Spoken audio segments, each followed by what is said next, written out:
आज तक बीजेपी के जितने नेता चिल्ला रहे थे, जितना आप ये समझिए सड़क पे भौंकने वाले कुत्ते भाव भाव नहीं करते, उससे ज्यादा बीजेपी वाले चिल्ला रहे थे मैं भी कश्मीर में प्लॉट लूंगा। अरे आप भी कश्मीर में प्लॉट ले सकते हैं। जी हाँ, आप भी कश्मीर में प्लॉट ले सकते हैं। कितने नेताओं ने प्लॉट लिया बताइए ना। ये जितने भी नेता दिल्ली में बैठते हैं अपना बंगला लेकर, आज पूरे देश के अंदर कश्मीर से कन्याकुमारी तक की स्थिति इतनी खराब है कि देश के अंदर का माहौल पूरी तरीके से खराब हो चुका है। आज कश्मीर के अंदर लगातार लोग मारे जा रहे हैं। कश्मीर के अंदर के चाहे वो पुलिस कांस्टेबल हो, कश्मीर के अंदर के रहने वाले आम नागरिक हो, कश्मीर के अंदर के राहुल भट्ट हो, कश्मीर के अंदर के मुदस्सिर अहमद शेख हो, कश्मीर के विजय कुमार हो, या फिर आज के दिन मैं आपको आज के दिन की घटना बता रहा हूँ। आज के दिन की कश्मीर के अंदर जो वहाँ के जो माइग्रेंट जो लेबर थे उनको भी आतंकवादियों ने शूट किया है। मैं आपको बता दूं ये सबसे बड़ा सरकार का नाकामयाबी का फेलियर रहा है। गुड़गांव के अंदर आज वहाँ के जो माइग्रेंट जो वहाँ के लेबर थे, मजदूर थे, उनको गोली मारी गई आतंकवादियों के द्वारा। तो अभी तो 2 दिन में 2 बार बैठक कर चुके हैं अजीत डोभाल से गृह मंत्री अमित शाह, तो अभी तक भी आपको लग नहीं रहा है कि जो भाजपा का स्टैंड है वो कहीं ना कहीं साफ हो पाएगा, कश्मीर में वो लोगों की मदद कर पाएंगे?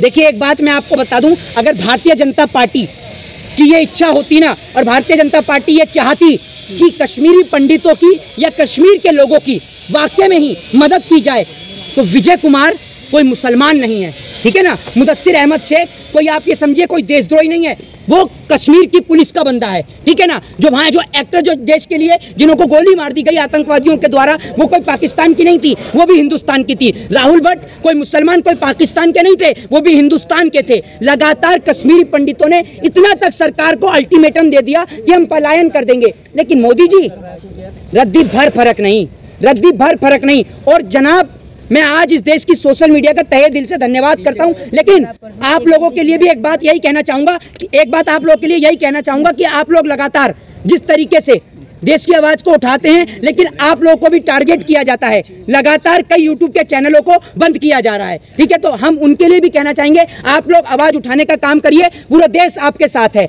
लेकिन जिस तरीके से कश्मीर के अंदर लगातार कश्मीर के लोगों को मारा जा रहा है, मेरी कश्मीर के लोगों से बात हुई, पता है आपको कश्मीर के लोग कितना डर और दहशत के अंदर हैं। कश्मीर के लोगों का साफ तौर पे कहना है, मेरी कश्मीर के लोगों से बात हुई लेकिन मैं आपको उनकी रिकॉर्डिंग्स नहीं सुना सकता हूं। उसके पीछे का कारण ये है कि वो लोग ये कह रहे हैं कि अगर आप हमारी रिकॉर्डिंग यहाँ पर न्यूज चैनल्स में सुना देंगे तो हमारा जो है यहाँ पर हमारे को गोली मार दी जाएगी। वहाँ टेररिस्ट आतंकवादी वो लोग जो पाकिस्तान से आ रहे हैं। सरकार आप ये समझिए जम्मू कश्मीर से धारा 370 हटाने के बाद आज तक पीओके यानी पाक अधिकृत कश्मीर को पूर्ण रूप से ये समझिए कि सेफ नहीं कर पाई है। लेकिन कहा तो ये जा रहा था कि 370 हटने के बाद वहाँ हालात ठीक हो गए हैं। कहने को तो मैं ये कह दूं कि आप 10 करोड़ रुपए चोरी करके भागे हैं, विजय माल्या आप ही हैं, तो आप दे देंगे क्या बैंक का सारा पैसा? बताइए अब क्यों चुप हो गए आप? किसी को मेरी बात सुनिए, अरे मेरी बात सुनिए, मेरे को पता है कुछ यहाँ बीजेपी समर्थक कार भी हैं, मेरी बात सुन लीजिए।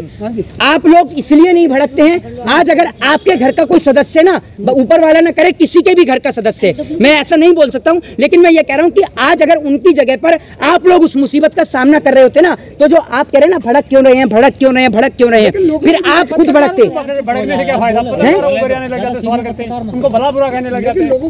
मैंने कौन से पत्रकार को भला बुरा कह दिया? इन्होंने कहा एक मिनट, एक कोई सवाल पूछो, सब पूछोगे, साला वीडियो कचरा हो जाता, बनता कुछ नहीं है। और पत्रकार और तू हंसी मत यहाँ खड़ी होकर, जब बातें मत करो। कोई बोलो सवाल। चलो मैं सवाल कर रहा हूँ, ठीक है। लेकिन जो कश्मीर में हालात है किसे जिम्मेदार मान रहे हैं आप? देखिए कश्मीर के हालात के जिम्मेदार निश्चित तौर पर देश के प्रधानमंत्री, देश के गृह मंत्री हैं।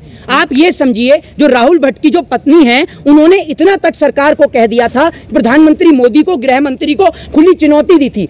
जब उनकी वाइफ प्रधानमंत्री गृह मंत्री को चुनौती दे सकती है और ये कह सकती हैं कि आप बिना सुरक्षा के कश्मीर में नहीं आ सकते, तो आप सोचिए कश्मीर की स्थिति कितनी खराब होगी। जब सरकार ने वहां धारा 370 हटाई तो सरकार वहां पर सब कुछ ठीक क्यों नहीं कर पाई? आज तक बीजेपी के जितने नेता चिल्ला रहे थे, जितना आप ये समझिए सड़क पे भौंकने वाले कुत्ते भाव भाव नहीं करते, उससे ज्यादा बीजेपी वाले चिल्ला रहे थे मैं भी कश्मीर में प्लॉट लूंगा। अरे आप भी कश्मीर में प्लॉट ले सकते हैं। जी हाँ, आप भी कश्मीर में प्लॉट ले सकते हैं। कितने नेताओं ने प्लॉट लिया बताइए ना। ये जितने भी नेता दिल्ली में बैठते हैं अपना बंगला लेकर, सबके प्लॉट करवा दे वहां पर कश्मीर में, पता चल जाएगी आपको। सबसे बड़ा दुर्भाग्य यही है पत्रकार महोदय कि कश्मीर के अंदर मरने वाली किसी नेता की औलाद नहीं है। कश्मीर के अंदर सीने पे गोली खाने वाले पुलिस कांस्टेबल, आर्मी के जवान, बीएसएफ, बॉर्डर सिक्योरिटी फोर्स में किसी नेता के बच्चे नहीं हैं। इसलिए वहां पर लगातार शहादत पे शहादत होती जा रही है। मोहित, खबरें ऐसी आ रही थी कि वहां पर जो आर्मी है उन्हें कहीं ना कहीं पता था कि टारगेट किलिंग आतंकवादियों की तरफ से की जाएगी, तो अभी तक उस पर भाजपा ने या वहां के लोग जो जिनको ये जानकारी मिली थी उन्होंने इसके लिए कुछ क्यों नहीं किया? मैडम, एक बात आप मुझे बताइए, जिस देश के अंदर ना नेताओं के लिए लाखों करोड़ों और खरबों रुपया खर्च होता हो ना उनकी विदेश यात्रा के लिए, जिस देश का प्रधानमंत्री, देश का जनसेवक के पास पहनने को कपड़ा नहीं है, लेकिन प्रधानमंत्री 10 करोड़ का सूट पहने और राफेल और बड़े बड़े विमान, बड़े बड़े hi fi helicopter, chartered planes में घूमे और उस देश के जो आर्मी ऑफिसर्स हैं उनको बस के अंदर भेजा जाए, गाड़ी के अंदर भेजा जाए और उसमें भी उनको सुरक्षा प्रदान नहीं करी जाए।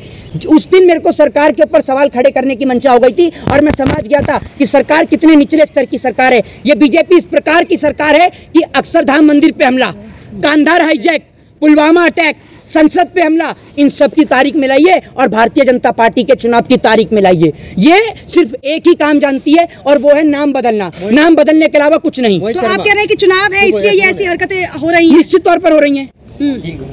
मोहित शर्मा, प्रधानमंत्री मोदी के एक इशारे पे जो है यूक्रेन और रूस का जो है युद्ध रुक जाता है 3 घंटे के लिए, तो कश्मीर में जो हत्या हो रही है वो क्यों नहीं रुक पा रहा है? मतलब ये पुतिन जो है वो हाथ में फोन लेके इंतजार कर रहा था, बच गया, मोदी जी का ही है। अरे मैं कह रहा हूँ कुछ घंटे के लिए जरा युद्ध जो है वो स्टॉप ही कर दो। कुछ नागरिक फंस रहे हैं हमारे, वो वापस इंडिया आ जाएं, फिर तुम चालू कर लेना अपना खेल तमाशा। लूडो का खेल चल रहा है ना ये, हैं? और मोदी जी के कहने से बंद कर देंगे। मतलब वो यूएनओ के कहने पर, संयुक्त राष्ट्र संघ के कहने पर, यूनाइटेड नेशन ऑर्गेनाइजेशन जिसमें वीटो पावर वाले 7 देश हैं, अमेरिका, ब्रिटेन, चीन, रूस और फ्रांस, उनके कहने पर 5 देश जो हैं, ठीक है, उनके कहने पर वो युद्ध बंद नहीं कर रहा है, लेकिन मोदी जी के कहने से बंद कर देता है। तो ये कहाँ से पढ़ा था आपने?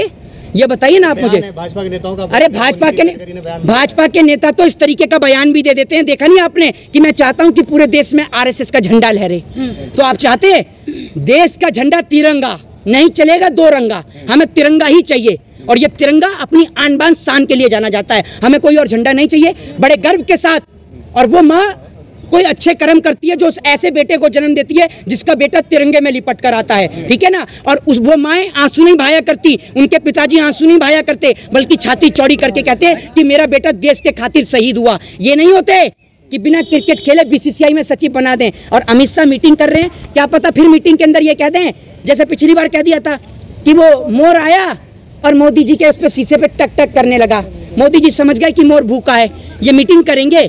क्रिकेट का मैच जब ये आईपीएल देख रहे थे ना, कश्मीर के अंदर बुरा हाल था, कश्मीर का स्थानीय निवासी मर रहा था, कश्मीर का पुलिस वाले मर रहे थे, कश्मीर के जवान शहीद हो रहे थे, लेकिन प्रधानमंत्री बना रहे थे 8 साल बेमिसाल और गृह मंत्री आईपीएल देख रहे थे। कश्मीर फाइल पे तो इतने बवाल मचा था मोहित जी, वो लोग कहाँ हैं? इनको तो ढूंढ कर लाइए। ये मिथुन चक्रवर्ती तो भारतीय जनता पार्टी का इतना बड़ा समर्थक कार है, और जितने भी लोग फिल्म देख के आ रहे थे सब के सब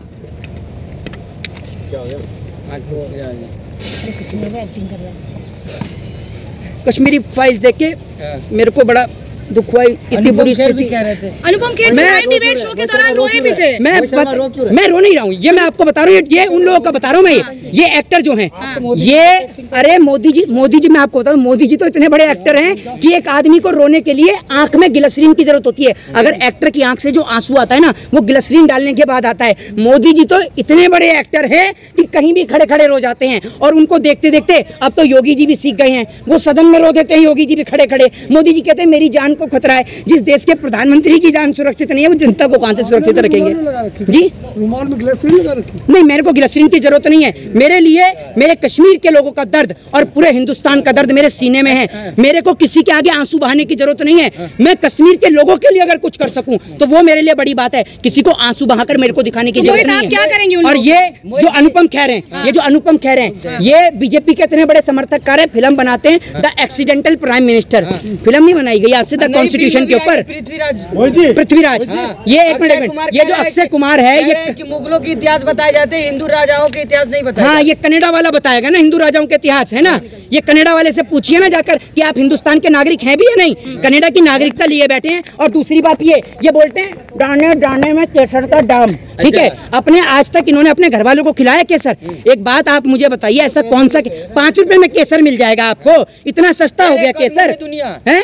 मुंह में गुटखा और कदमों में हाँ हाँ, कदमों में दुनिया। देख, तो इनको ये इतना बढ़िया इतिहास पढ़ के आए हैं कि आप ये देखिए, अगर गूगल पे भी सर्च करते हैं ना, तो आप ये देखिए कि जब आप पृथ्वीराज चौहान के बारे में पढ़ते हैं, तो पृथ्वीराज चौहान के बारे में जब आप पढ़ेंगे तो आपको पता चलेगा कि पृथ्वीराज चौहान की जो डेथ है, जो वो हुई थी आपका 1192 ईस्वी के अंदर अजमेर के अंदर। और वहीं अगर आप गौरी की बात करें तो उनकी डेथ हुई थी 1206 ईस्वी झेलम के अंदर। लेकिन आप ये देखिए इन्होंने किस प्रकार से पूरा इतिहास ही पलट दिया। तो ये अनपढ़ जाहिल और गवार लोग हैं। कनाडा वाला हमें सिखाएगा कि हमारे का इतिहास क्या। जय हिंद।